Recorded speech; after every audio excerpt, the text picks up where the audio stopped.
So here is my video on the stages of disaster assignment.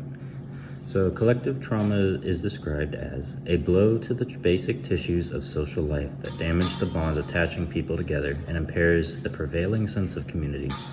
Describe how you might interpret this for someone who just went through a disaster. So for me, in this sense of somebody who just went through a disaster, this would be, the tissues in this sense would be things such as restaurants, schools, homes, places of worship, places of socialization, anything that was just kind of a fabric of living there, something that was just a norm. You could go to the grocery store, but all of this is gone now. Understanding that that's what kept everybody together, and that is now what is going to be changing here in the coming years is going to be critical for them to understand just kind of how to move past that, move into a new thought of being and stuff like that.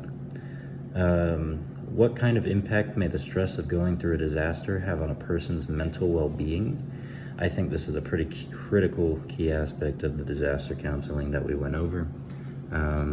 Throughout the chapter that we have gone over and read in the essays, it's gone through on how difficult it can be for a person that just went through a disaster. Their home is gone, their grocery store is gone, maybe they lost some very important things to them. They lost memories, even pictures, something that they used to have that they'll no longer be able to see or feel, touch. The stress can also cause some other stuff. Somebody may develop a substance abuse issue from going through this. They may develop an anxiety disorder, maybe even PTSD, some acute stress disorder, something to that effect. But it will be pretty stressful on them, and even on their body. You can tell the stress will wear on them. Making sure that they're able to keep themselves healthy and keep others around them safe when they need to is something that is very important and should be pushed onto them. Maintaining a level of self-care is very important in this situation, making sure that they take care of themselves. So the recovery process has a number of stages. What are the stages, and how/when is a counselor needed throughout the recovery? So the stages that are shown in this are pre-disaster, the disaster, the heroic phase, honeymoon, disillusionment phase, and the reconstruction phase. So in the pre-disaster phase, this is exactly how it says. This is pre-disaster. This is before something occurs. The disaster is for the survivors. This is when whatever it is hits. Maybe it's a flood, maybe it's an earthquake, maybe it's a tornado, maybe it's something man-made, maybe it's like a nuclear meltdown or something like that. And then the first stage that starts to hit is the heroic phase. This is when the counselor will come in. The heroic phase is people coming in, first responders, counselors, EMTs, firefighters, all of that. Just aid coming into the city, the town, the village, whatever it is, to give aid, give food, give emergency evacs, give counseling help to whoever needs it. This is a pretty key piece. It begins to start lifting up the spirits of the people who are in crisis in the disaster. This is something that the counselor can do. They can come in, they can talk with people, they can try and affect the way that they may cope with the situation at hand. They might not turn to substance abuse. They might be able to mitigate some of the traumatic damage that could be done.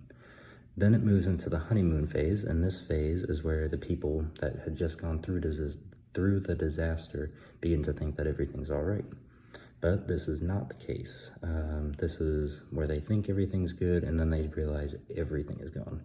They look out, they see grocery stores gone, church is gone, streets are flooded, destroyed, however it may be. Their house may even be gone. All their memories, their pictures, their keepsakes, everything is just destroyed. And then this is when they start to falter. This is when they start to not believe again. And this is where the counselor again can come in and kind of try to allow for some growth, for some turning away from negative thinking, and allow for the person to realize that they can move forward, they can do this, they're strong enough. The disillusionment phase is the next phase where they begin to understand what is going on. They're not under the illusion of helplessness and that everything's going to be okay. This phase, the counselor can also come in and help out. And then finally, it ends with the reconstruction phase.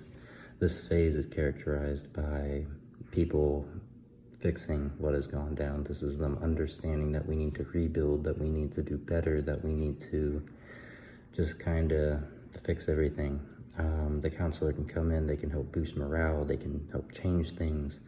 But this is where people start to really start to fix things, start to rebuild, start to get everything together. But yeah. So I've also included the following resources in my response. Please see them below in the comment section. Thank you so much.